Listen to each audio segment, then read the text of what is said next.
like I was so immaterial to that portfolio. But yet this is New York City, this is 10 million people. And yet there's only one value system that's being considered here, which is just the financial value of real estate. Form follows rent. Like it starts with rent and everything builds off of that. If you've seen any of the articles about like Prune and some of the great New York City restaurants shutting down now, or McNally Jackson, the bookstore, writing about this, and they all talk about the reason why they're in danger is rent. Yes, there's COVID. Yes, there's a lockdown, but it's rent. Rent is really what dictates everything about their business. And so I just became very interested in the justification of that kind of decision making, and how it is that the value of the financial value of that property was a material fact, but all other values were immaterial. And it was just very clear to see what the actual litmus test here was.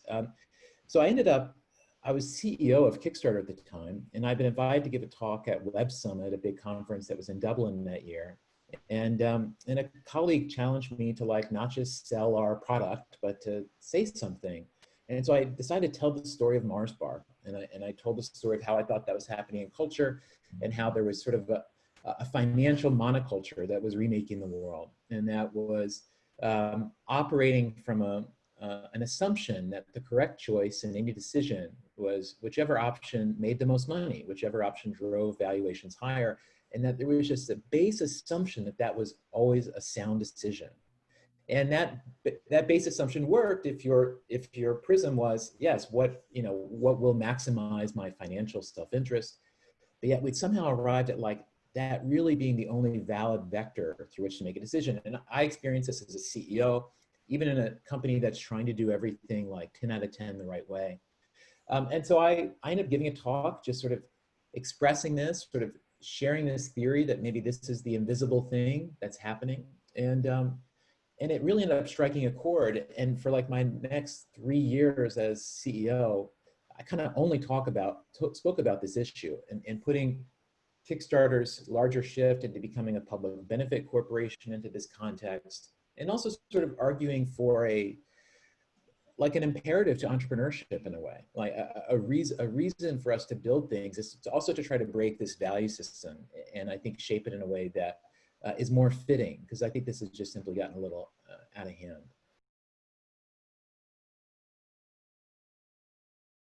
Our notion with Kickstarter, what was exciting to us was that if people are putting up money ahead of time for projects, we'll make it so that there's no financial upside. Even if the person's project goes on to be whatever, the next Titanic, it doesn't matter. It doesn't matter, because this is simply about funding ideas. And that if we remove the profit motive from the picture, and instead the upside of supporting a project is just community involvement, social credit, reward, first dibs on something that gets made, that a far wider universe of stuff will get funded.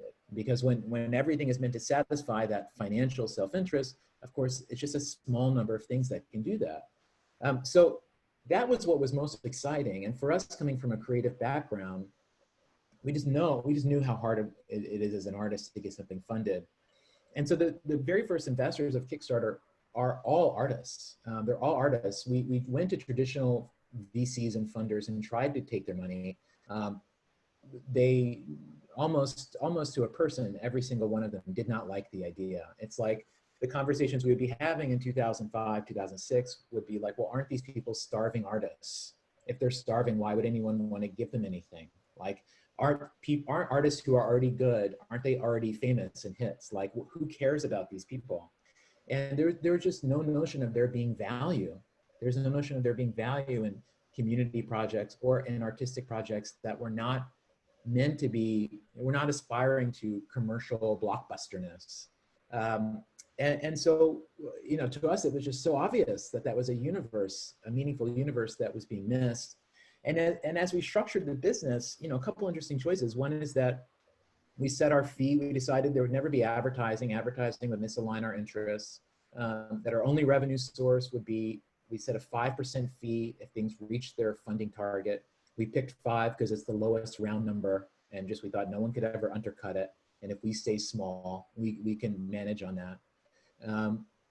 And we also agreed as co-founders that we never wanted to sell or go public, that everything gets ruined by money and by people selling out. It's just a matter of time. Anything cool, all you have to do is wait and it will shit itself.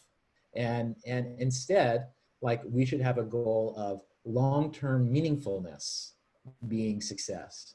And that, you know, for us as creative people who never expected or really wanted to be wealthy, like, that was great. And so we moved forward with that. But the notion was always very specifically like, there's a million valid reasons to make something. There's a million reasons why people come together around things. Money is an important one, but if that is the only one, like, we're just leaving so much out of the picture. So we were imagining ourselves as just a little separate economy over on the side that was, you know, irrational from a rational economic man perspective, but yet we thought spoke to what was really there, like a need and a desire that was there for both artists and fans. Because for us, it was just like, this will sound. I mean, I grew up working class. I mean, my family does not have money, but like, anybody can be rich, right? Anybody can be rich, but to be like, to have a real value system that you put to the test and stay true to, that to me feels more valuable, and that feels harder to attain to me than wealth. And yeah, and so that's just like a conviction that for the three of us, like, we've never deviated from. And you know, being co-founding things, there's a lot of hard things in it, but I think for us, like, on the deepest stuff, we've always seen eye to eye, I think, especially because of our creative backgrounds.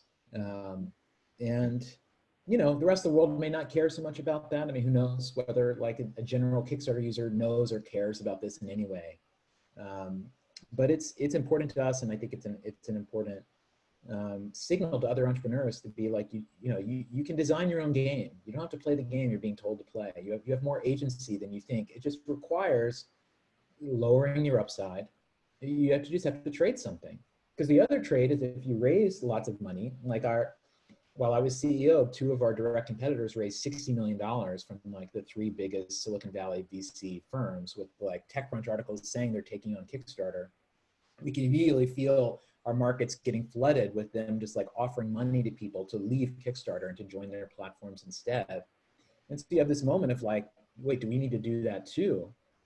As a business, do we have that responsibility?